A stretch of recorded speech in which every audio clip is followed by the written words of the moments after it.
Welcome back to this channel, Playground Pals. I am Sergio Hernandez, and today we're diving into the colorful and deeply meaningful world of Dia de los Muertos, which translates to Day of the Dead. Now I know what you're thinking, isn't this just Mexico's holiday or something? Well, let me stop you right there, big fella. Dia de los Muertos isn't about just the spooky costumes and the candy. No. Dia de los Muertos is all about celebrating lives, honoring loved ones, and maybe sticking in a few tamales along the way. Let's get into it.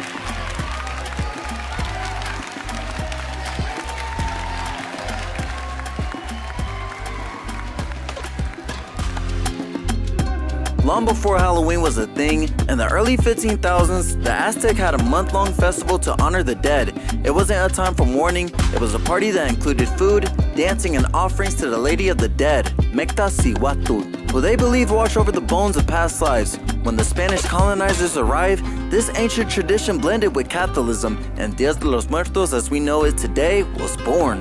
As Halloween has jack-o'-lanterns and a few other items to symbolize their holiday, Dia de los Muertos has items too, which brings us to the marigolds. These flowers are to guide the souls of the departed back to the land of the living. Another item is the Ofrenda, which translates to altar. You'll find pictures, candles, and food here. And of course, you can't forget the calaveras, those iconic sugar skulls. These colorful little creations are both sweet treats and symbols of life and death.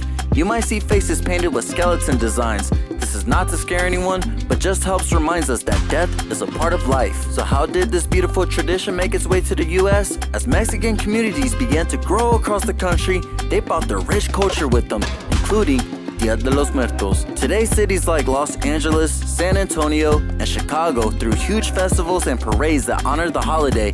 You'll find people of all backgrounds joining in, celebrating their loved ones with altars, face paint, and food, lots of food, and of course, incredible music and dancing. And the best part, this isn't just a day to remember those who passed. It's a celebration of life itself. It's about family, tradition, and making sure your ancestors know they're still a part of the party, because even in death, we're still connected. Now you might be thinking, what do playgrounds have to do with Dia de los Muertos? Now wait a minute, hear me out.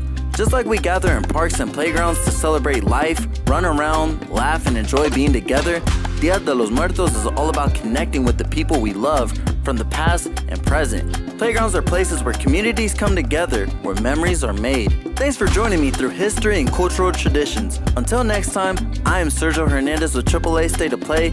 Keep celebrating life, making memories, and of course, hasta que nos volvamos a ver.